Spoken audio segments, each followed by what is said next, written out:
태초에 말씀이 계시니라. 이 말씀이 하나님과 함께 계셨으니 이 말씀은 곧 하나님이시니라. 그가 태초에 하나님과 함께 계셨고 만물이 그로 말미암아 지은 바 되었으니 지은 것이 하나도 그가 없이는 된 것이 없느니라. 그 안에 생명이 있었으니 이 생명은 사람들의 빛이라. 빛이 어둠에 비치되 어둠이 깨닫지 못하더라. 아멘. 요한복음 1장 14절에 증언하잖아요. 말씀이 육신이 되어 우리 가운데 거하시네. 우리가 그 영광을 보니 아버지 독생자의 영광이요 은혜와 진리가 충만하더라. 요한복음은 창세기처럼 말로 시작이 됩니다. 우주적이면서도 하나님 나라 비밀을 그대로 벗기는 한 장면이라고 볼 수 있습니다. 말씀이란 곧 예수 그리스도를 의미합니다. 그 말씀이 육신이 되셨습니다. 영원하신 분이십니다. 그 영원하신 분이 불완전한 자들 가운데 모양을 입고 나셨다는 사실입니다.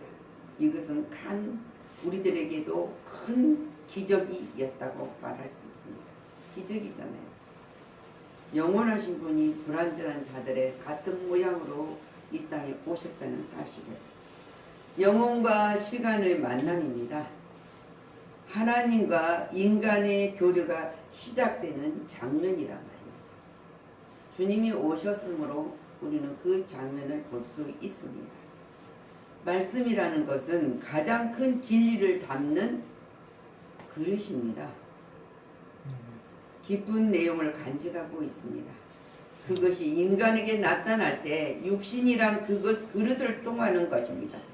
예수님의 육신이란 그릇에 말씀이 담는 그릇이 됐다는 거예요. 그리고 소리를 통해서 들려왔습니다. 세례 요한은 이렇게 외칩니다. 자신을. 나는 광야에 애치는 자의 소리라. 형식과 내용은 항상 같아야 합니다. 형식과 내용이 다르면은 아무것도 아니라는 거예요. 이러한 진리의 나타남은 모든 가정, 그 가정을 통해서 그리고 겉으로 나타나 보이는 모양을 거쳐서 분명하게 인간을 위하여 주님이 오셨다는 사실입니다. 우리는 그 주님을 아셨다는 사실을 믿고 오늘 우리가 성탄절을 맞이하는 것입니다. 우리는 말씀은 예수 그리스도를 의미합니다. 그는 우리들의 가장 귀중한 내용입니다. 그가 없이는 인생의 삶은 아무런 의미를 찾을 수 없다고 했습니다.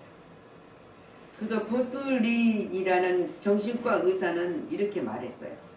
인생에는 의미가 있다고 했습니다.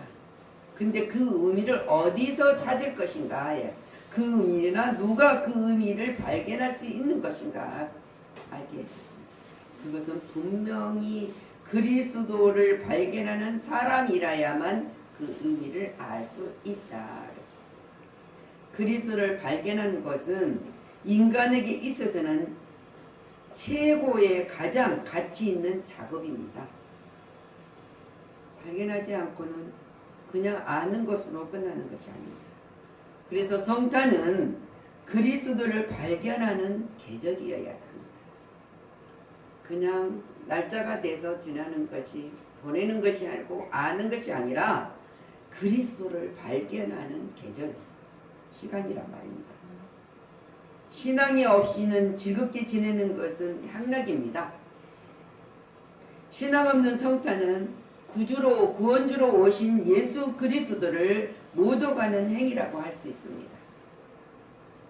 신앙이 있어야 돼요. 믿음이 있어야 돼요. 아멘. 그분이 누구라는 것을 알아야 된다는 거예요.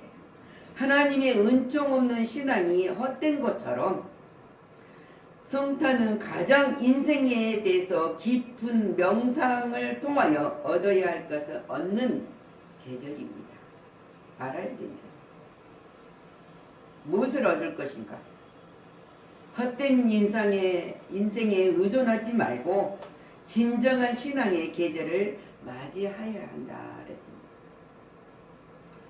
요한은 오늘 말씀을 증언하면서 이렇게 이야기했어요. 요한은 예수께서 하나님과 함께하는 분임을 나는 알았다. 그리고 그 하나님 예수님을 증언하는 거예요.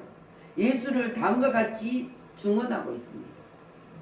요한만 증언하는 것이 아니라 우리는 말씀을 통해서 하나님을 우리도 입술로 삼으로 증언한 자가 되어야 된다는 것입니다. 그래서 요한은 예수를 영원하신 하나님으로 보았습니다. 태초에 말씀이 계시니라. 이 말씀은 하나님과 함께 계셨으니 이 말씀은 곧 하나님이시니라고 시작됩니다. 이 말씀은 하나님이 성육신 이전에도 계셨을 뿐 아니라 모든 시간에 앞서서 계셨다는 사실을 가르치고 있습니다. 세상은 태초부터 존재했으나 말씀은 태초에 이미 계셨다는 사실. 다시 말해 세상이 있기도 전에 말씀이 계셨다는 거예요. 그래서 창조의 역사에서도 말씀으로 역사를 하신 거죠. 그 말씀이 육신이 되신 예수를 하나님이라고 증거하고 있습니다. 이미 태초에 계셨다. 말씀은 결코 시작도 없으시며 그와 함께 계셨다. 증언합니다. 만족함과 지극히 높은 복된 상태로 하나님과 함께 계십니다. 거기에는 영광과 복락, 즉 창세전에 하나님과 함께 그리스도께서 가지셨던 영광과 복락이 있었다고 증언하고 있습니다. 요한복음 17장 5절에 아버지께서 창세전에 내가 아버지와 함께 가졌던 영화로서 지금도 아버지와 함께 나를 영화롭게 하옵소서. 뜻과 계획이 있어서 함께 하셨다. 사람을 하나님과 화목시키는 웅대한 사업이 영원 전부터 성부와 성자 사이에 협의되는 것이 되어 있었다는 것을 지금 증언하고 있습니다. 우리는 그 하나님을 믿습니다. 아멘. 그리고 증언자입니다. 아멘. 그래서 요한은 예수께서 태초에 만물을 창조하셨고 그것들에 대한 모든 것을 알고 계심을 믿었다는 거예요. 알았다는 거예요. 아멘. 이것은 예수께서 영원전에 계셨음을 가르쳐주고 있습니다. 예수께서 영원히 계시는 하나님 자신이라는 것을 요한은 말하고 있어요. 그 예수께서 오늘 우리에게 오셨다. 그래서 하나님 말씀이 성취되었다는 것을 선언하고 있어요. 오늘. 요한은 예수를 창조주로 보았습니다. 그러잖아요. 함께 계신 이걸 보는 것은 굉장히 중요한 사건입니다. 3절에 만물이 그로 말미암아 지은 바 되었나니 지은 것이 하나도 그가 없이는 된 것이 없느니라. 예수께서 영원전부터 계신 하나님으로서 창조사에게 동참하는 분이시라는 것을 증언해요. 그는 아무것도 없는 것에서 말씀으로 만물을 지으신 분이라는 거죠. 예수께서 있으라고 명하면 그대로 되었다고 증언해요. 요한은 예수를 통해서 나타난 하나님의 신비를 보았습니다. 눈이 열려야 돼요. 귀가 열려야 들을 수 있고 눈이 열려야 볼 수 있습니다. 그래서 요한은 갈라디아서 4장 4절 이 말씀을 읽습니다. 때가 참에 하나님이 그 아들을 보내사 여자에게 나게 하시고 율법 아래 나게 하신 것은 율법 아래 있는 자들을 속량하시고 우리로 아들의 명분을 얻게 하려 하심이니라 그랬습니다. 그분의 역사 속에 함께 계실 분으로 기뻐하고 있습니다. 우리 또한 기뻐하고 있지 않습니까? 그 기쁨이 없다면은 우리는 이 말씀의 고백과 이 말씀이 내 안에 싹이 트지 않고 있다는 거죠. 근데 우리는 기뻐해요. 그래서 기독교의 탁월성을 증명하고 있는 것이 바로 예수님이 탄생입니다. 즉 기독교의 창시자요 기초자가 바로 만물의 창조자요 기초라는 자라는 사실을 우리는 인정합니다. 그분을 믿는 거예요.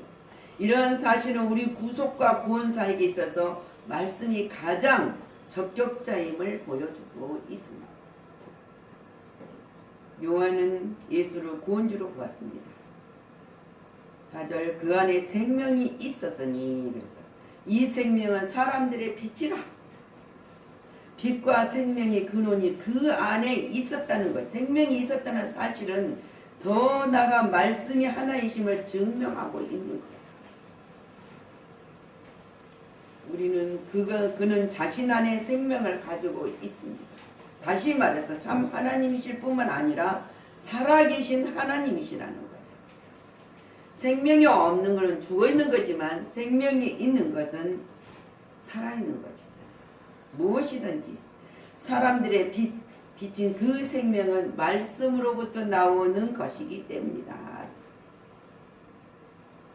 이 인간의 영혼은 여호와의 촛불이며 이 촛불의 불을 밝힌 것은 바로 영원하신 말씀이 하셨습니다. 말씀이에요. 그냥 우리가 말씀을 읽는 것이 아니라 말씀을 가지는 것이 아니라 그 말씀 통해서 역사하신 하나님을 볼 수 있어야 된다. 그리고 그 하나님을 우리는 영접한 자가 되었다는 사실입니다. 그러므로 그러한 빛과 생명이 그러신 말씀의 구원의 사역에 있어서 가장 적합한 분이 예수 그리스도십니다. 우리는 깨닫게 됩니다. 우리에게 아름다운 이성의 빛을 주신 그분 외에는 어느 누구에게 우리가 신성한 계시의 빛을 발할 수 있겠습니까? 이것이 확신이 서 있다면은 우리가 헛된 길을 가지 않습니다. 왜? 똑같이 보고 똑같이 입으로 시인하는데 왜 길이 다릅니까? 그는 요한처럼 보지 못해서 확실히 없었기 때문이라는 것이죠. 인생들에게 나타난 말씀, 오늘 5절 말씀, 빛이 어둠에 빛이 돼 어둠이 깨닫지 못하더라 그랬어요. 똑같은 빛을 바라고 빛 안에서 살고 있지만은 보지 못한 자가 있다는 거예요. 예수님이 빛이라는 것을 깨닫지 못하고 나의 구원주라는 것도 알지 못하는 것을 볼 수 있습니다. 그래서 동일하게 살아가는 이 세상에 왜 다를까? 보지 못해서. 세상을 창조하신 말씀 세상에 왔는데 왜 이렇게 무시를 당해야 했는가? 이는 빛이 어둠을 비치되 어둠이 깨닫지 못했기 때문이라고 이야기를 하고 있습니다. 요한은 알았다. 우리도 알았습니다. 그런데 똑같이 온 예수님을 어떤 아까 즐거움으로 한 향락으로 예수님 오시는 날을 기념할 건가? 우리는 구주로 오신 예수님을 찬양할 건가? 얼마나 다른 사건이냐? 죄와 오류의 어두움이 너무나 지나쳐서 이 빛이 아예 가려져 버렸다 그랬습니다. 대부분의 사람들은 어둠 속을 비추는 하나님의 은총이 이 빛을 헛되이 받고 있기 때문에 요한은 타락한 세상의 생명이신 그리스도를 통해서 새롭게 될 것을 보았다 그랬습니다. 생명을 잃어버린 세상은 생명을 창조하신 분의 뜻대로 순종할 때요, 믿을 때 구원을 얻게 됩니다. 아멘. 그 구원의 빛 앞에 자신을 감추지 않고 드러내는 것이에요. 나는 누구라 이것을 드러내기 때문에 하나님이 그 아들 예수를 통해서 우리에게 구원 영생을 선물로 주셨습니다. 하나님과 교제를 가능케 하는 영적인 생명을 주셨단 말입니다. 그래서 우리는 하나님과 교제를 하잖아요. 기도하고 하나님과 찬양하고 또 말씀을 통해서 우리가 서로 교제를 하고 있습니다. 아버지께서 요한복음 5장 26절이요, 자기 속에 생명이 있음 같이 아들에게도 생명을 주어 그 속에 있게 하고 그랬어요. 11장 요한복음 11장 25절 주님 뭐라고 하십니까? 나는 부활이요 생명이 나를 믿는 자는 죽어도 살겠고. 약속입니다. 이것을 요한은 보았고 우리도 보았고 우리는 그 안에서 누리고 살고 있습니다. 그러나 세상을 예수께서 이 땅에 생명의 빛으로 오셨지만은 알지 못하고 자신의 일에만, 자신의 생각만 내어서 있고 있다는 사실입니다. 요한이 깨달은 예수, 영원하신 하나님, 창조주요 구원주이신 그 예수님을 우리는 믿습니다. 그리고 아멘. 그분을 찬양합니다. 아멘. 우리도 이러한 신앙을 항상 소유한 자로서 증거자가 되게 하여. 그래서 우리 하는 모든 일들이 나를 위해서 살아가는 것이 아니라 내 삶을 영위하기 위해서 사는 것이 아니라 하나님의 영광을 나타내고 하나님이 영광만 되게 하는 삶의 증언자가 돼야 돼요. 그래서 증언자가 되면은 누가 나를 볼 때 너희는 세상의 빛이라 소금이라 향기라 했습니다. 그 향기를 가는 곳곳마다 예수의 향기를 품을 수 있고 뿜어낼 수 있고, 향기는 살아있는 자에게만에서만 풍기는 거예요. 죽어있는 거는 안 풍깁니다. 식물의 모든 냄새 우리가 못 맡았지만 그 냄새를 맡으면 살아있는 데서는 냄새가 나요. 향기가 각자의 가진 향기가 나옵니다. 그래서 우리는 이 요한처럼 오늘 말씀이 육신이 돼서 오신 예수 그리스도를 볼 수 있고 들을 수 있고 증언할 수 있도록 허락하여 주신 하나님께 영광을 돌리시기를 간절히 축원합니다. 아멘. 기도합니다. 날마다 구원의 빛 앞에 자신을 감추지 않고 드러낼 수 있도록 허락하여 주신 하나님, 예수 그리스도를 통해서 선물을 주셔서 우리에게 구원과 영생을 약속하여 주신 하나님께 찬양할 수 있고 하나님과 교제할 수 있고 하나님과 모든 날마다 임마누엘로 살아갈 수 있도록 허락하여 주신 하나님 감사를 드립니다.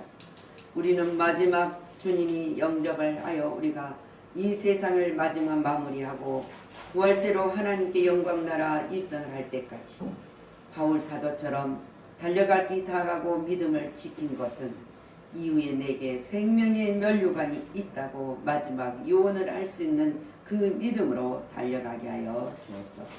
모든 영광을 주님께 돌리고 감사드리며 예수 그리스도 이름으로 축복하고 기도하였습니다. 아멘.